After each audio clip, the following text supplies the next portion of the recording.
جناب صدر، محترم اساتذہ کرام اور میرے عزیز ساتھیوں، السلام علیکم۔ آج کی میری تقریر کا عنوان ہے خواتین کی تعلیم۔ خواتین کی تعلیم کے ذریعے ہی ہم ایک کامیاب اور مضبوط معاشرے کی بنیاد رکھ سکتے ہیں، کیونکہ تعلیم یافتہ ماں اپنی نسل کو تہذیب و شائستگی سے آشنا کر کے ان کی تربیت بہتر انداز میں کر سکتی ہے، کیونکہ علم اپنی ہستی کو جانچنے کا نام ہے۔ علم میں ایسی قوت ہے جو ہمیں یہ صلاحیت عطا کرتی ہے کہ ہم اپنی ذات کو بلندی تک لے جا سکتے ہیں۔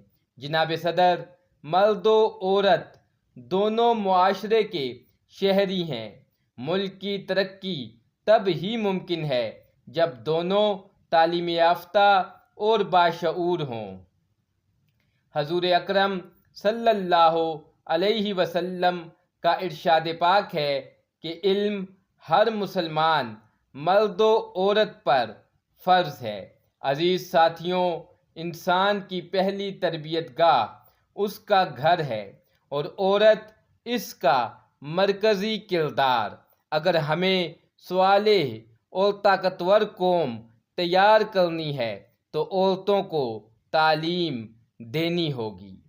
جناب صدر، ایک مہذب اور شائستہ خاتون اپنے عمدہ اخلاق کی بدولت اپنے گھر کو جنت کا نمونہ بنا سکتی ہے اور امور خانہ داری کی تعلیم گھریلو زندگی کو کامیاب بناتی ہے۔